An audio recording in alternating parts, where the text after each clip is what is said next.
Maintenant, pourquoi ça brille un diamant? Vous savez pourquoi? Comment on appelle un diamant avec une seule facette? Une vitre. C'est pas grave. Donc, maintenant, qu'est-ce qu'elle fait, la facette? Elle renvoie la lumière. D'accord? Quand tu as la vitre qui est en face du soleil, enfin le soleil qui est derrière la vitre, wow, tu peux pas regarder parce que ça renvoie la lumière. Donc, dans le diamant, chaque facette, elle renvoie la lumière. Donc, il y a un rayon de lumière qui démarre de qui démarre de la facette, enfin qui rebondit sur la facette. Donc, plus il y a de facette, plus il y a de lumière. Donc, ça s'appelle un brillant. Maintenant, quand on dit une personne brillante, qu'est-ce que tu crois? Parce qu'il s'appelle Dany? Parce qu'il a mis du gel? Alors, donc maintenant, écoutez cette idée.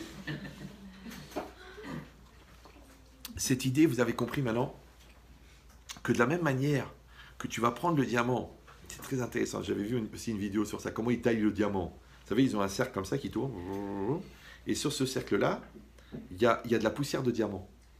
Ils mettent de l'eau ou de l'huile, je ne sais pas quoi, ils accrochent la pierre avec un bras, et ils baissent sur le truc qui tourne là, ouais, et ça frotte.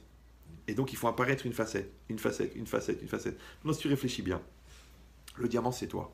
C'est-à-dire, c'est ton potentiel, il est caché dedans. Le truc qui va frotter, là, c'est la réalité. Maintenant, c'est la réalité qui fait de toi ce que tu deviens. Donc, tu te frottes aux maths, tu deviens matheux. Tu te frottes à des gens énervants, tu deviens calme. Tu te frottes à une épouse, tu deviens un époux. Tu te frottes à des enfants, tu deviens un parent. Vous comprenez ou non? Donc, les différentes facettes qui vont apparaître chez toi, elles sont le fruit de la confrontation que tu as eue avec la réalité. C'est pour ça que les gens qui n'assument pas, les gens qui ne s'impliquent pas, ou les gens qui sont dans le déni de réalité, ils n'évoluent pas.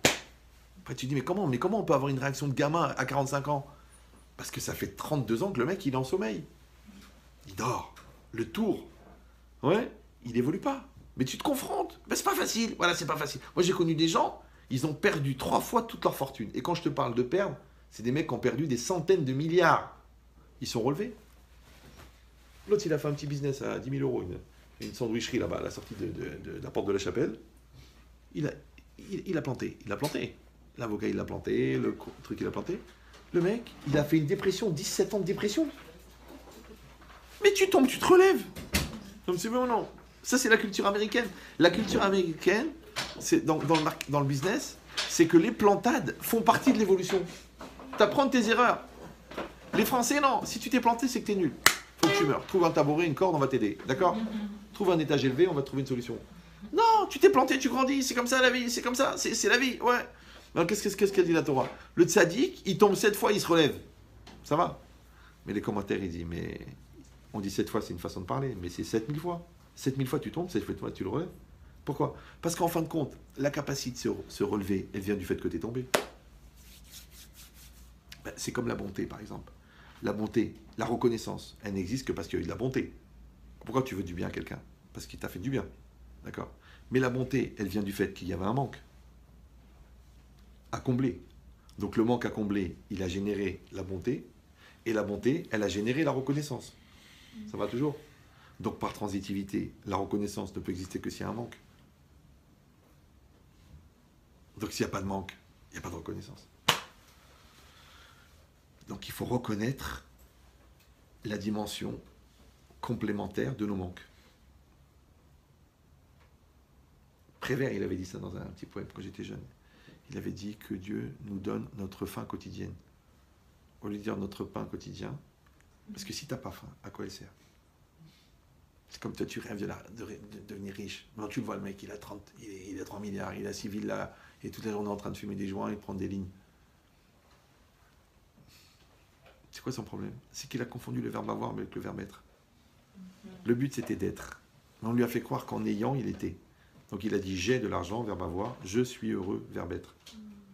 Mais c'est faux, parce que quand tu mets le verbe être à la place du verbe avoir, donc tu as l'impression d'être, alors qu'en fait tu t'es fait avoir. Vous me suivez ou non? Donc c'est pareil, tu veux épouser quelqu'un, tu dis oui, mais elle a le nez un peu comme ça. Mais c'est pas grave, toi tu as les yeux qui partent de l'autre côté.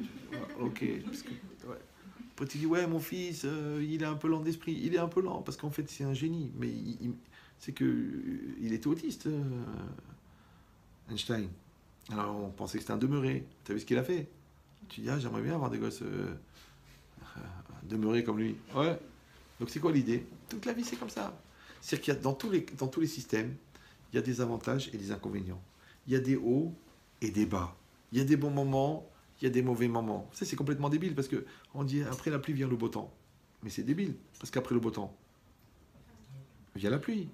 Comprenez ou non? Dans la vie, il y a des bons moments où il se passe des choses extraordinaires et il fait beau et c'est les vacances. Puis il y a des jours où il pleut, et il fait moche et on glisse par terre et on se casse le derrière. Alors, je vais mourir. Mais c'est la vie, c'est des hauts et des bas. C'est pas grave. Comprenez ou non? Parce que même la vie, c'est pas un rayon laser. La vie, c'est une onde. Et c'est quoi l'onde? Elle monte, elle descend. Elle monte, elle descend. Donc dans un couple, il y a des hauts, des moments extraordinaires, il y a des moments de confrontation. Mais quand tu tires les leçons des mauvais moments, tu deviens une personne, un couple bon dans les bons moments. Et c'est la vie. On évolue. C'est bien, les bébés, tu leur changes la caca. Et maintenant, ils t'expliquent la Gemara. C'est le même, hein? Tu te dis, waouh! Mais si à l'époque où tu changeais la couche, tu disais, ah, il est dégueulasse, il pue, il me saoule, il m'intéresse pas. Donc après, plus tard, quand il fera le Dvar Torah, tu dis, mais il est vrai, il est nul, il dit n'importe quoi. Après, quand il voudra étudier la Torah ou faire des études, tu diras, mais t'es incapable. Va faire un truc manuel ou va laver le parterre. Pourquoi? Parce que tu l'as laissé au niveau de la caca. Donc la déconsidération que tu as eue pour lui, elle a fait qu'il n'a pas pu développer son... Or toi, tu étais pour lui, tu étais quoi? Tu étais son père. Et le père, c'est quoi? C'est repère, père, repère. Maintenant, si le repère, lui-même, il est perdu, comment veux-tu qu'il aide le père? Comme qu'il aime l'enfant? Tu sais, c'est quoi le traumatisme d'un noyé? Vous savez, c'est quoi? Non? Ben, c'est quand le mec qui vient pour le sauver, lui-même se noie. C'est quand le noyé, il voit que le maître nageur se noie. Imagine le mec, il est en train de se noyer. Ah! Puis il y a un mec à côté de lui, ah! Tu dis, ah, vous noyez? Il dit, non, je suis le maître nageur.